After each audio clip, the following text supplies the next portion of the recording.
Simplifying RAE is like simplifying a fraction.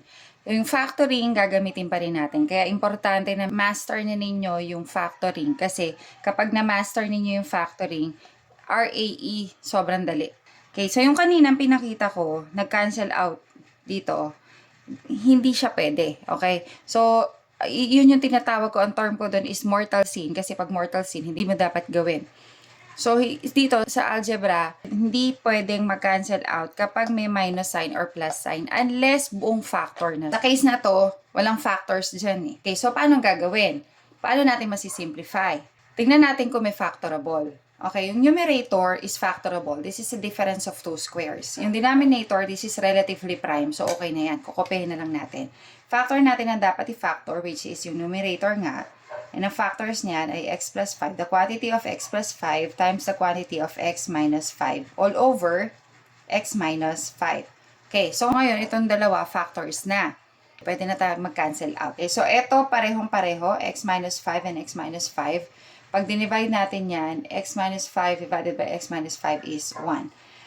So ito ay 1 na lang, and this is also 1. So ang natira, x plus 5. So this is the answer.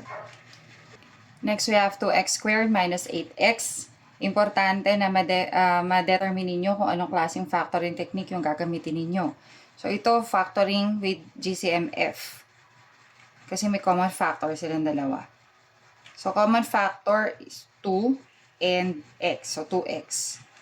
2x squared divided by 2x is x minus 8x divided by 2x is 4. Kung natutulinan dito, kailangan talagang mag-aral kayo ng factoring. Kasi, yun talaga ang key. Okay, so 2x. Ayan. So, 2x divided by 2x, ito pwede na ma-cancel out. So, you are left with x minus 4. And this is the answer.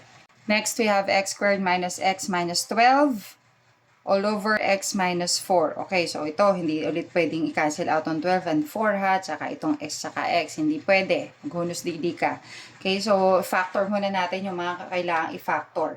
This is a quadratic trinomial where a is equal to 1. Factorable to. So x, isang positive, isang negative. Kasi negative yon, magkaiba dapat ng signs.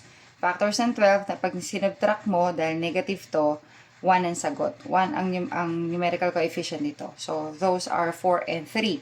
Ngayon, yung sa 4 and 3, ang bigger number is 4. Ang sign ng middle term is negative. So, dito si 4, dito si 3. All over, copy, x minus 4. And kitang-kita, ito pwedeng i-cancel out. So, natira, x plus 3.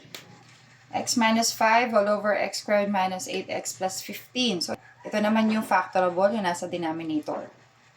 So, copy lang yan. Hindi na yan factorable.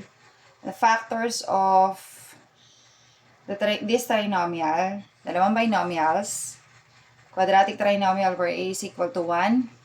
Positive to, so ibig sabihin pareho ng signs dapat. Negative ang middle term, ibig sabihin negative pareho. What are the factors of 15 that when added, the sum is 8? Those are 3 and 5. So, kahit alin ang mauna. Yan. So, ngayon, x minus 5, tsaka ito may x minus 5, cancel yan. So, matitira dito is 1, na. So, ano magiging answer? Since may natira dyan na 1, hindi pwedeng blank ha, hindi pwedeng 0 yan. And then ito, x minus 3. Ma'am, kailangan pa ba namin lagyan ng parentheses? Pwedeng hindi na, pwede namang oo. It's up to you na. This is the answer.